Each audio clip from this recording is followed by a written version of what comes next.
Money makes the world go round. In fact, it's hard to do without it. But however much or however little money you've got in your pockets, there are ways you can make it grow.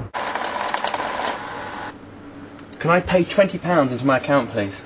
This is definitely a first.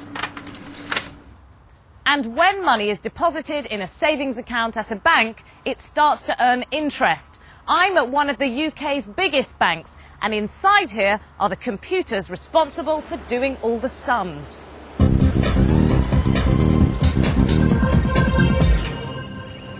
Sadly, this facility isn't available to you in your maths exams. The computer you'll be using to calculate interest is in here.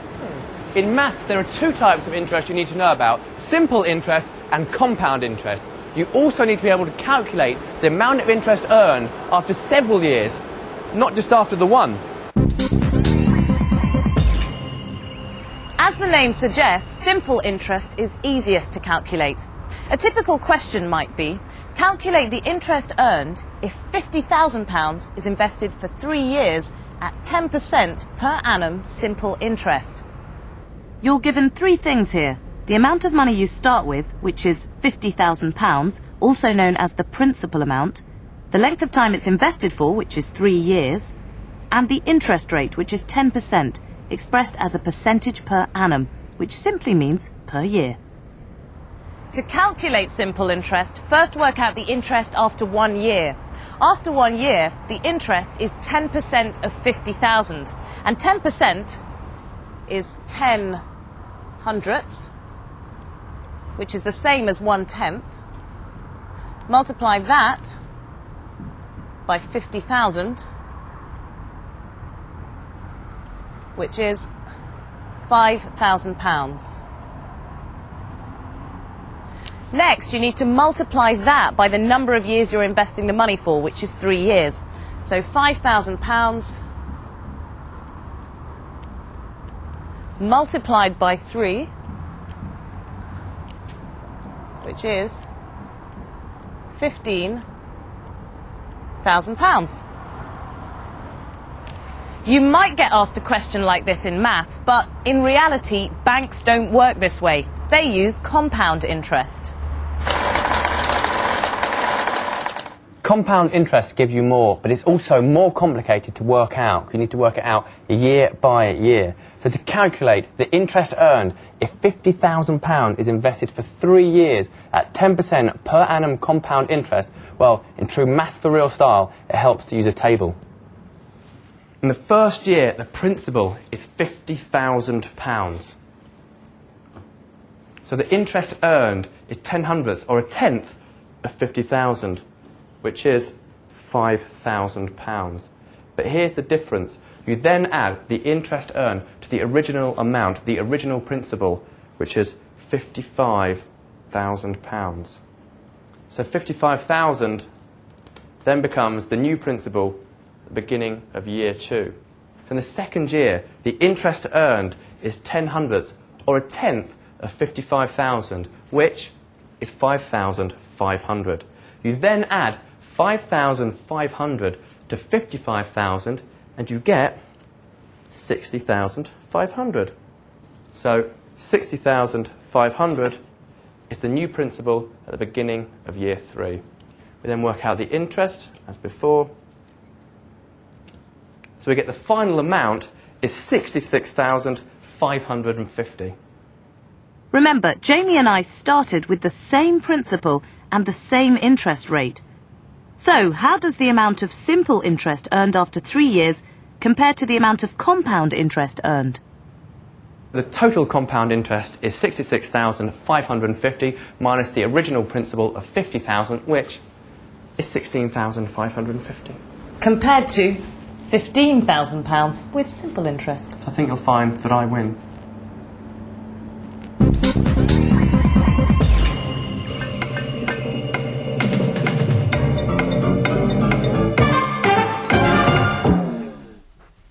Hello. Now, you know, I've always fancied to go with Carol's board, and she's gone, so now's my chance.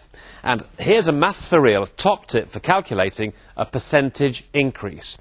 Now, let's say you've got a principal sum of £1,500, and you want to know how much it's going to be worth after a 6% increase. Now, the long way of working it out is to say that 6% is the same as 600ths, and 600ths of £1,500 is £90.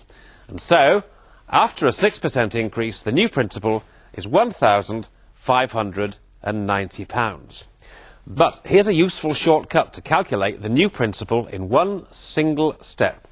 To add a 6% increase to £1,500, simply multiply by 1.06. Now look, if I can do it, it must be simple. But where does the 1.06 come from? Think of the principal sum you start with as 100%. An increase of 6% means that you'll end up with 106%. 106% is the same as 106 hundredths, and as a decimal, that's 1.06, which is why multiplying £1,500 by 1.06 gives you the value after an increase of 6% has been added. That's my favourite part of the show now, where Katie and I have to do some maths for real. We're both going to answer the same question, but only one of us will do it correctly. The other will make a deliberate mistake, which you have to spot. You decide. Do you tick it or trash it? A principal of £500 is invested in a savings account for 2 years at 6.7% per annum compound interest. Calculate the total amount in the account after 2 years, giving your answer to the nearest penny. Pens at the ready? Go. A principal of £500 is invested in a savings account for 2 years at 6.7% per annum compound interest. Calculate the total amount in the account after 2 years, giving your answer to the nearest penny.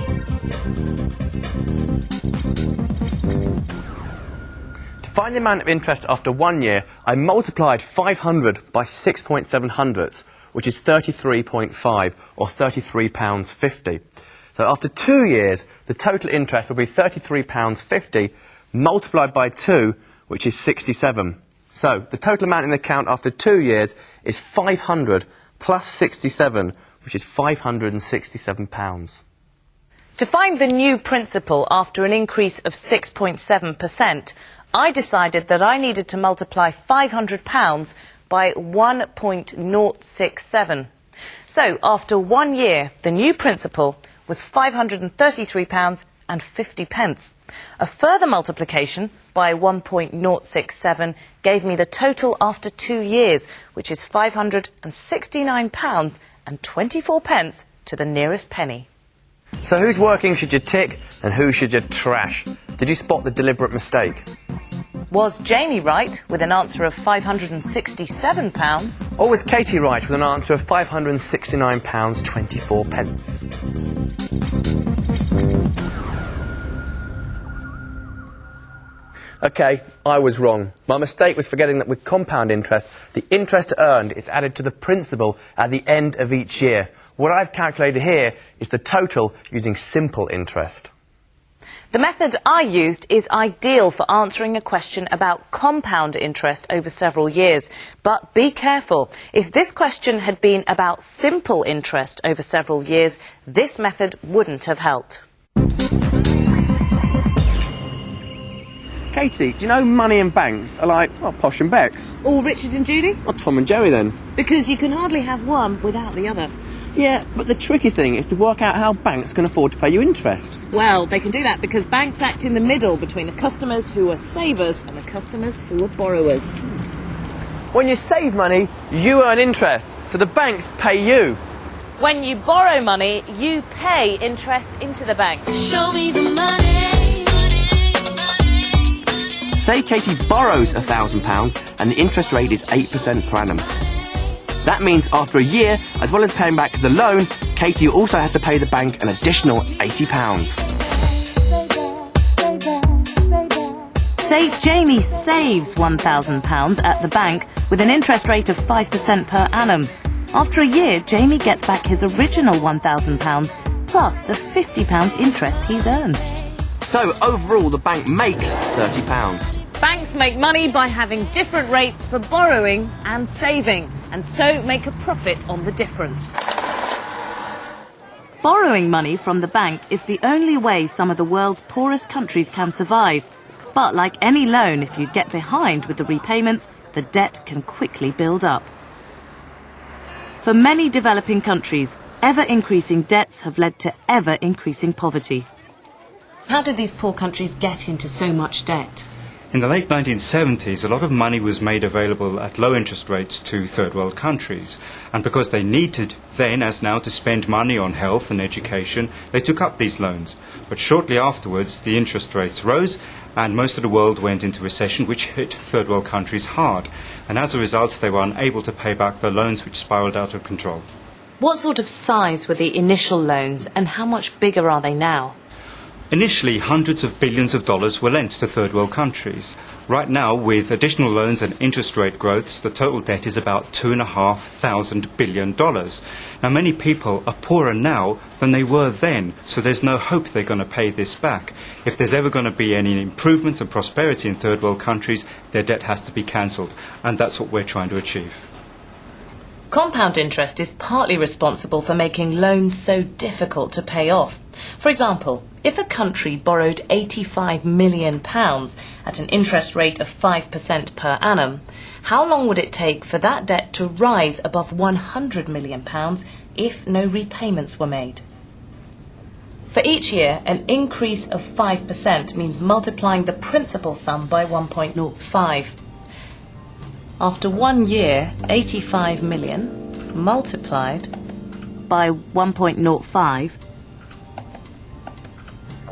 gives a total of 89,250,000. To find the figure after 2 years, multiply this number by 1.05, which gives a new total of 93,712,500. Multiply this number by 1.05 for a third time gives the total after 3 years at over 98 million, and multiply this number by 1.05 for a fourth time shows us that after 4 years the debt has broken the £100 million barrier if no repayments are made. In maths, all these calculations can be done in one much shorter step. To calculate the total debt after 4 years, multiply the principal sum by 1.05 4 times, which is the same as 85 million multiplied by 1.05 to the power 4. And if you work that out, you get £103,318,031, which is exactly the same as before. If you work it out after 10 years, that £85 million of debt will have grown to a colossal £138,456,043. That's more than £50 million of interest. With debts of this size, it's no wonder that some of the poorest countries in the world have little or no prospect of ever paying them off.